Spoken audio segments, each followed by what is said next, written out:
बेळगाव. पूर्वी बेळगावला वेणुग्राम असं म्हटलं जात होतं. वेणू म्हणजे बांबू. या परिसरात बांबूंची झाडे मोठ्या प्रमाणात होती, त्यामुळे दूरवर या गावची ख्याती वेणुग्राम अशी होती. कालांतराने वेणूला बेळ असं संबोधलं जाऊ लागलं. बेळ अर्थात बांबूच. यातूनच पुढे आता रूढ असलेलं बेळगाव हे नाव नावारूपाला आलं. या प्रकारे बेळगावची जडणघडण होत असताना बेळगावातील विविध गल्ल्यांची निर्मिती होत गेली. सध्याच्या बेळगावच्या निर्मितीमागे येथील गल्ल्यांची भूमिका ही प्रमुख असून या सर्व गल्ल्यांच्या निर्मितीपासूनचा इतिहास सध्याच्या युवा पिढीला समजण्यासाठी तरुण भारत सोशल मीडियाद्वारे माझं वेणुग्राम ही मालिका घेऊन येत आहोत. या व्हिडिओद्वारे आपल्याला येथील प्रमुख गल्ल्यांची माहिती मिळणार आहे.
गोंधळी गल्ली ही गोंधळी समाजाच्या लोकांमुळे अस्तित्वात आली. पूर्वी या गल्लीमध्ये गोंधळी समाजाची अनेक घरे होती. लग्न समारंभ असो वा विविध धार्मिक कार्यक्रम, त्यावेळी जागरण हे आलंच. अशा प्रसंगी या गोंधळी लोकांच्याकडून देवाचा गोंधळ घातला जायचा. त्यामुळे या गल्लीला गोंधळी गल्ली असं संबोधलं जाऊ लागलं. नमस्कार, तरुण भारतच्या माझा वेणुग्राममध्ये आपल्या सर्वांचं स्वागत. मी आज उभा आहे त्या गल्लीमध्ये ज्या गल्लीत 100 वर्षापूर्वी काँग्रेस अधिवेशनाच्या दरम्यान महात्मा गांधीजींनी बैठक घेतली होती. या गल्लीत जगप्रसिद्ध अशा डॉक्टर कोटणीसांचं घर आहे, जे दुसऱ्या महायुद्धात चायना येथील रुग्णांची सेवा केली होती. अशा माहितीपूर्ण व्हिडिओसाठी आज पाहूया माझा वेणुग्राम या मालिकेच्या या व्हिडिओच्या माध्यमातून.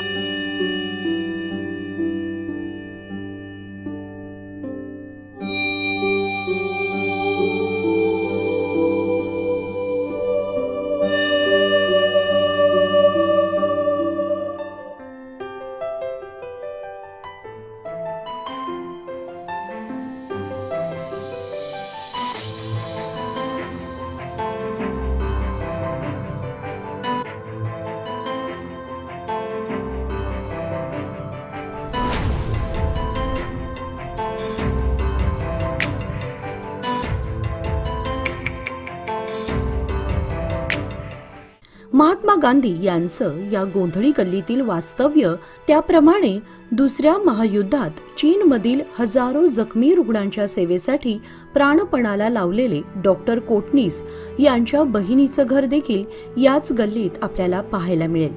या गल्लीत अनेक नामवंत बॅरिस्टर आणि वकील होऊन गेल्यानं ही गल्ली सुशिक्षित लोकांची गल्ली म्हणून ओळखली जाऊ लागली होती. नमस्कार, मी किरण मोघे. मी कमर्शियल आर्टिस्ट आहे आणि या गोंधळी गल्लीत मी जवळजवळ 3 दशकं झाली मी राहायला इथे आहे. आणि आल्यापासून या गल्लीत एक अतिशय आनंदाचं वातावरण म्हणजे ही संपूर्ण गल्ली मराठी आहे. गोंधळी गल्ली ही संपूर्ण सगळ्या वकील लोकांची आणि जाणते घरंदाज जी जुनी घराणी होती त्याच्यासाठी ही गल्ली फार प्रसिद्ध आहे. गोंधळी लोकांच्यामुळे या गल्लीचं नाव गोंधळी गल्ली असं पडलं. इथे या गल्लीत आल्यापासून आम्हाला असं वाटलं नाही की आपण कुठल्या तरी वेगळ्या मुलखात आलेलो आहोत. इतकं इथं असं एक स्पिरिट आहे, मराठी लोकांचं वर्चस्व आहे आणि सगळे सण समारंभ किंवा इतर गोष्टी अतिशय आनंदाने केल्या जातात. तरुण पिढी या गल्लीतली अत्यंत उत्साही, ते पाहून पण आम्हाला आनंद होतो. या गल्लीला खोत लोकांचा खूप त्यांची इथे प्रॉपर्टी किंवा या गोष्टी होत्या, त्यामुळे बरीचशी गल्ली खोतांची अशी धरली जाते.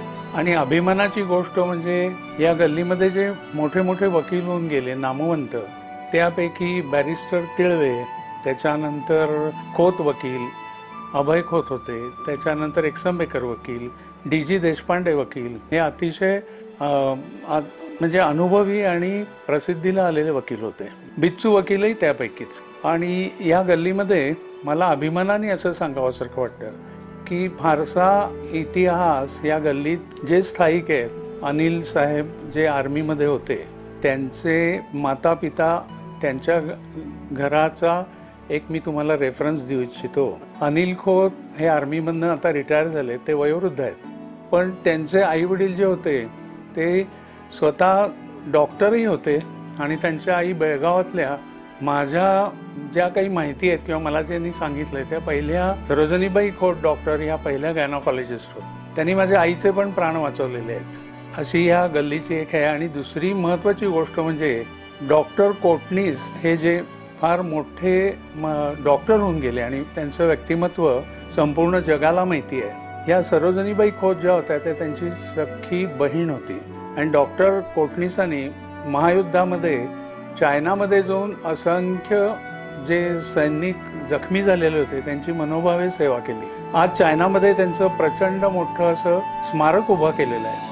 पण हे आपल्याला माहिती नाही आहे, या गल्लीतल्या लोकांनाही फारसं माहिती नाही आहे, अनाभिज्ञ आहेत ते. तर ह्याचा आपल्या गल्लीत सुद्धा एक कोटणीसांचं स्मारक व्हावं अशी मनापासून एक इच्छा आहे. आणि त्यांचं जे घर आहे सरोजनीबाई खोतांचं, ते त्यांनी अतिशय सुंदर अनिल खोतांनी तसंच्या तसं एक ह्याची वास्तू म्हणून जपलेलं आहे, पवित्र वास्तू म्हणून. आता गल्लीच्या थोडंसं पुढे गेलं की जी फोटोग्राफी जी बेळगावात पहिल्यांदा सगळ्यांनी सुरू केली त्यापैकी ओळकर घराणं आहे.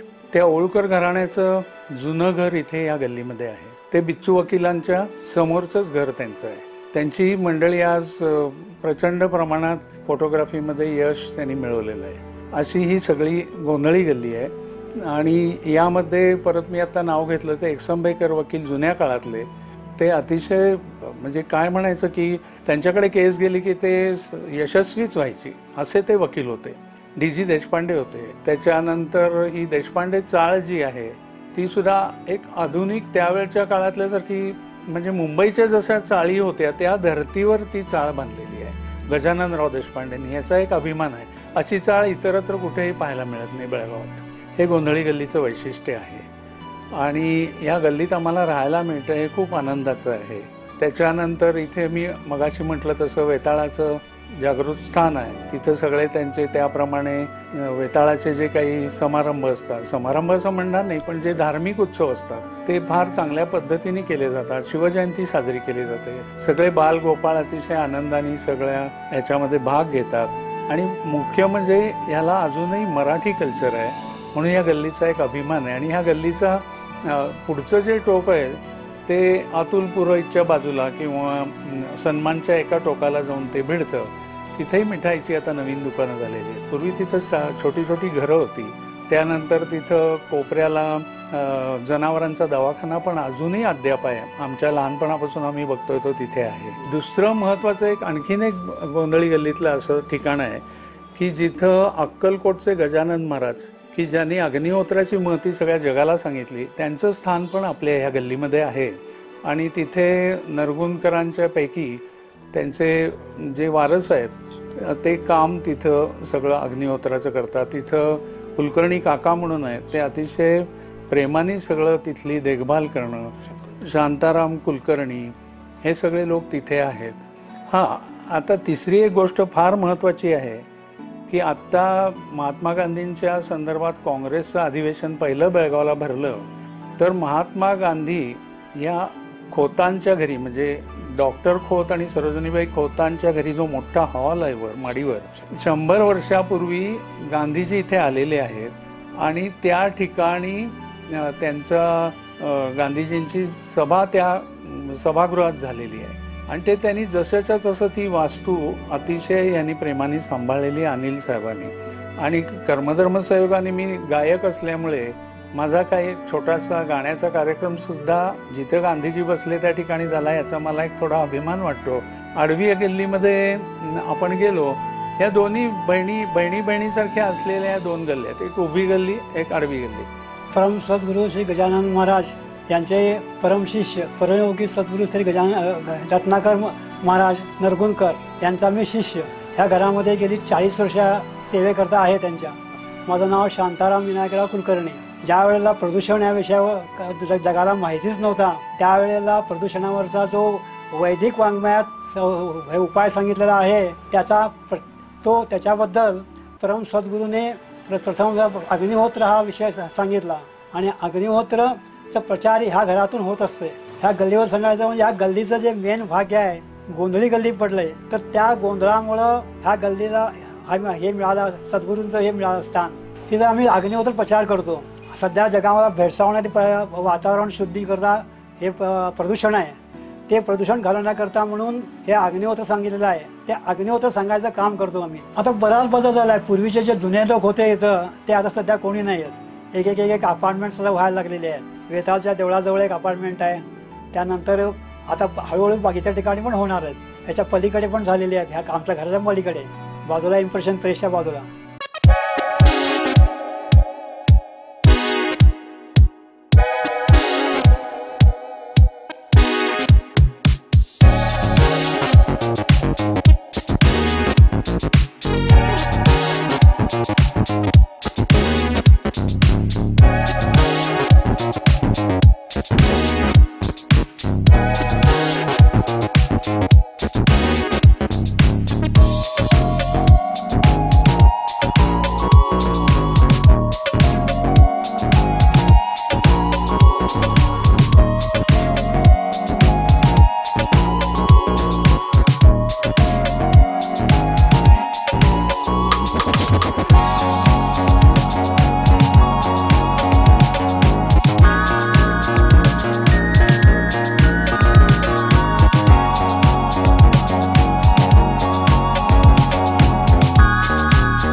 या परिसरात यंदेखुर्द ही पश्चिमेकडील सीमा मानली जायची. या भागात सर्व समाजाची लोक गुण्या गोविंदाने राहत होती. त्यामुळे बेळगावातील जुन्या 18 गल्ल्यांपैकी गोंधळी गल्लीला दुसऱ्या क्रमांकाचं स्थान प्राप्त झालं होतं. सुरुवातीच्या काळी कोकणातून बेळगावात व्यवसायानिमित्त येणाऱ्या व्यापाऱ्यांचा माल देखील जकात नाक्यातर्फे तपासला जायचा. प्रसंगी हा माल लुटारूंकडून लुटलाही जात असे. याच सोबत ब्रिटिश अधिकाऱ्यांच्या जाचक अटींपासून आपलं संरक्षण व्हावं या हेतूनं येथे वेतोबा देवाची स्थापना करण्यात आली होती. ती सध्या जागृत वेताळ देवस्थान म्हणून पंचक्रोशीत प्रसिद्ध आहे, अशी माहिती येथील काही मंडळी सांगतात. माझं बालपण इथंच बेळगावलाच गेलेलं, गोंधळी गल्ली इथंच. माझं आता सध्या वय 82 आहे. मला माझ्या ह्या पहिल्यापासूनच्या ह्याच्यामध्ये त्या गल्लीचा इतिहास, आणखीन गोंधळी गल्ली हे नाव कशावरून पडलं. पूर्वी काय व्हायचं, इथं सीमा होत्या. बेनस्मिथ हायस्कूल, यंदेखुर्द, काकतीवेस वगैरे ह्या सीमा होत्या. आणखीन मेन म्हणजे हे बेळगाव हे संपूर्ण मराठी समाजचं, त्या ठिकाणी सगळ्या नमुन्याचे लोक इथं गोंधळी गल्लीत असतात. एक संस्थान शहापूरचं होतं, सांगलीकर सरकार, एक वडगाव होतं कुरुंदवाड सरकारांचं. त्यामुळे ह्या गोंधळी गल्लीला, ह्या 18 गल्ल्यामध्ये ह्या गोंधळी गल्लीला 2 नंबरचा मान होता. पहिला मान चव्हाड गल्लीतला होता. ज्या ठिकाणी आपल्या घरी कार्यालयामध्ये कुठेही लग्न कार्य असेल, त्या ठिकाणी गाराणा घालण्याची एक पद्धत आहे की देवीला जागरण करायची. तर ती देवीची जागरण करणारी कोण, आपले गोंधळी. त्यामुळे ह्या गोंधळी लोकांना बोलवून गाराणा घालायचे. 3री 4थी पिढी चालू आहे त्यांची. परंतु ह्या गोंधळी लोकांपासूनच ह्या गोंधळी गल्लीला मान आला. की कॉलेज रोडपासून पूर्वी सगळी ब्रिटिशांचं हे होतं. आणखीन कॉलेज रोडला पाठीमागच्या बाजूला मशान होतं ख्रिश्चन लोकांचं, गोरी म्हणून. ह्या पूर्वी जकात नाके होते. त्यामुळे जकात नाके असल्याकारणानं ती इथं बेळगावला येण्यासाठी म्हणून कोकण साईडच्या सावंतवाडी साईडवरनं जे काही माल घेऊन येत होते. माल म्हणजे काय, ते सुपारी म्हणा, तांदूळ म्हणा, आंबेमोर तांदूळ म्हणा, की कात, मेन कात हा संपूर्ण कोकण इथूनच येत होता. आणि त्याला म्युन्सिपाल्टीमध्ये त्याची नोंद पण आहे. जकात नाके असल्याकारणानं त्याला ते कात ब्रिटिशांचे असल्याकारणानं की ह्या ठिकाणी चोरी वगैरे संध्याकाळी 7 नंतर ह्या साईडला कोणी जात पण नव्हतं. चारी बाजूला हा बांबूंचं हे असं हे वेत होते. म्हणून हे बेळगावचं नाव वेणुग्राम पण पडलेलं आहे. कशा त्या ह्याच्यापासूनच या ठिकाणी या वेताळचं कसं की त्या लोकांनी मग आपल्याला एक संरक्षण व्हावं म्हणून त्यांनी एक पाषाणवृत्ती आपला देव आणून या ठिकाणी वेताळच्या स्थापन केलेलं आहे.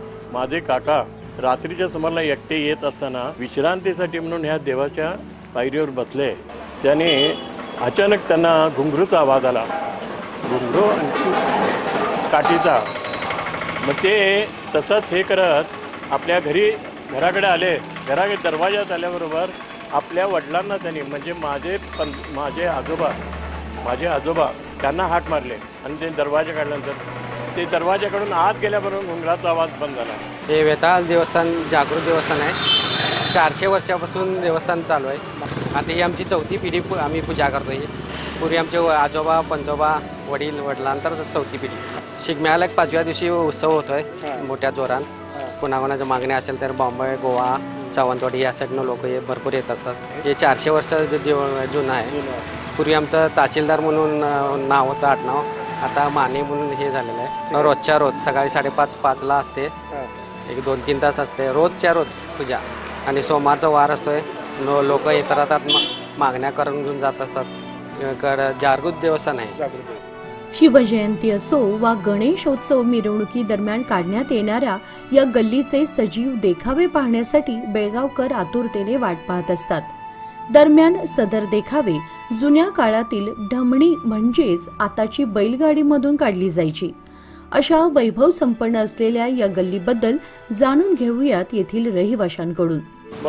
मी नितीन नांगले बोलतोय. या गोंदे गल्लीत पूर्वीपासून शिवजयंती व्हायची आणि बेळगावमध्ये कुठेही लाठीमेळा नव्हता. त्यावेळेला सुर्वे लाठीमेळा म्हणून चालू होता. सुर्वे लाठीमेळा त्यांच्याकडे आम्हाला प्रात्यक्षिक दाखवत होते आणि त्यावेळेला मी एकेकाळी धमनीतनं शिवजयंती साजरी करत होते. म्हणजे आत्ताच्या काळी बैलगाडी म्हणतात, त्याला बैलगाडी म्हणतात. त्याच्यात धमनीतनं गाडी करत होते आणि इथून आमच्या धमनीतनं गेले की नाही गाडी सर्वात गोंदेगलीच्या गाडा वाट बघायला पब्लिक सगळी वाट बघत बसायची. का तर ॲक्च्युली आहे खरं तसं दाखवलेलं होतं ते. आणि सुनील चुरे त्याच्या एका टायमाला ते हे लावून घोरपट लावून हे केलेले ते एकदम चांगलं झालेलं. त्यावेळेला जत्ती मठाच्या इथं बक्षीस समारंभ व्हायचा त्याच्यात. त्यावेळेपासून गोंदेगलीचं नाव होतं. जुनी देशपांडे चाळची बिल्डिंग आहे तुम्हाला, देशपांडे चाळ. आणि हे काय वेताळ देवस्थानचं आहे की नाही तुम्हाला, ॲक्च्युली तिचं मेन देवस्थान पाठीमच्या साईडला आहे. आणि त्याला मान देतात की नाही त्या होळीच्या सकाळी पहाटे 4 वाजता करतात पूर्णे सगळे. आणि याच्यापूर्वी इथं कोकण समाज भरपूर होता. आता गुरव घडशी धाडवे हे असे पूर्वी समाज होते इथं. आता याचे तसं बघितलं तर तुम्ही त्या देवळाची घंटी आत्ता चेंज केली. त्यावेळेला बी मैनवडीतनं कोकणांनी घंटी बांधलेली आहे बेताळाला. ते असं सगळं कोकण समाज भरपूर होता इथं. आता काय झालं, सगळे परिस्थिती बदलल्यामुळे सगळे इकडे तिकडे झाले. ही चाळ झाली खाली. दहीहंडी इथं लई वर्षापूर्वी होती. 101 वर्ष झाले दहीहंडी बांधून. इथं म्हणजे चिदंबर देवस्थान एक आहे इथं मोठं. तुम्ही चिदंबर देवस्थान बी जाऊ शकता. चिदंबरची एक होळी बी आहे, त्याला बी मान आहे. 3 होळ्या होतात. एक पहिली होळी वेताळाची, दुसरी आमची चिदंबरची होत होती. नमस्कार, मी मारुती आनंद प्रभावळकर. मी माझ्या जन्मापासून ह्या गोंधळी गल्लीतच राहतो. ह्या 18 गल्लीमध्ये आमच्या गल्लीचा मान मोठा आहे. शिवाय ह्या गल्लीमध्ये सर्व जाती धर्माचे लोक राहतात. विशेष म्हणजे लहान बालक, पुरुष, युवक सगळे लोक सगळे उत्सव एकत्रित करतात. शिवाय सगळ्यांचा सहभाग असतोय. आमच्या गल्लीमध्ये वेताळ देवस्थान आहे, दत्ताचं देवस्थान आहे. ह्या दोन्ही देवाची पूजा नियमित होते आणि अगदी उत्साहाने होते. त्या उत्सवासाठी काही लोकांचे गाराणे असतात, काही लोकांची मागणी असतात आणि त्या सर्व मागण्या देव पूर्ण करत असतो. त्यामुळे ह्या देवाला मानही आहे. विशेष सांगायचं म्हणजे ह्या गल्लीमध्ये सर्व जाती धर्माचे लोक एकत्रित हे सगळे उत्सव करतात. हा आम्हाला अगदी सांगायला फार आनंद होतो. नमस्कार, मी शिवशंकर कृष्णा कुर्णे, राणा गोंधळी गल्ली. आमच्या जवळजवळ गणेशोत्सवाला नाही म्हटलं तरी 113 वर्ष कंप्लीट होत आली. आणि त्या निमित्तानं आमच्या गल्लीत विविध कार्यक्रम पण होत असतात. जसे की लहान मुलांसाठी आम्ही संगीत खुर्ची, परत रांगोळी स्पर्धा, ड्रॉइंग स्पर्धावर घेत असतो. आणि त्या तरुण वर्ग पुरा हिरिरीने भाग घेतो त्याच्यात. आणि एकीने आमचा सर्व कार्यक्रम होत असतोय. तशी शिवजयंती होते. शिवजयंती देखावे पण आमचे खूप चांगले असतात. आणि जी गणेशोत्सवासाठी आमच्या मूर्ती खास लोक आकर्षक असते. त्यासाठी मूर्ती बघण्यासाठी बेळगावातील भरपूर लोक येऊन जात असतात रात्रभर. नवरात्री उत्सव सुद्धा चांगला होतो आमचा. नवरात्री उत्सवमध्ये आम्ही आता जवळजवळ आता 3रं वर्ष आमचं काम संपलेलं आहे. आणि तो पण जोरात होता. आणि आता महिला वर्ग, आता जसंही तरुण वर्ग आमचं काम करतो तसं महिला वर्ग सुद्धा आता हिरिरीने भाग घेतोय महिला वयाच्यात. दुर्गा दिवसमध्ये आणि तोही सुद्धा चांगला पार. तरुण भारत आणि आमचे कित्येक वर्षापासूनचे संबंध आहेत, जवळजवळ 45 वर्षापासून मी पण तरुण भारतच्या कार्यालयात पुष्कळ काम केलेलं आहे, जाहिरातीचं काम केलेलं आहे. त्यामुळे मला इतका विशेष आनंद झाला की हा जो उपक्रम राबवला जातो तो अत्यंत कठीण आहे. संपूर्ण गाव बेळगाव शहर फिरणं, त्यातून सगळ्यांच्या मुलाखती घेणं हे अत्यंत कठीण काम आहे आणि इतिहास पण संपूर्ण बेळगावचा त्याच्यामध्ये मांडणं, दृक आणि श्रवण या दोन्ही गोष्टी ह्याच्यामध्ये येत आहेत याचा मला अतिशय आनंद होतो आहे.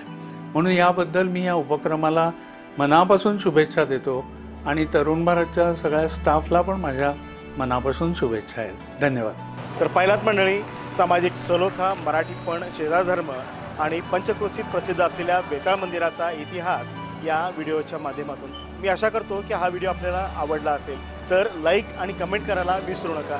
बेळगावातल्या अशा नानाविध गल्ल्यांची माहिती माझा वेणुग्राम या मालिकेद्वारे आम्ही तुमच्यासमोर घेऊन येत आहोत. तुर्तास मी इथेच थांबतोय. कॅमेरा पर्सन विजय निंबाळकरसह मी अमित कोळेकर, तरुण भारत न्यूज बेळगाव.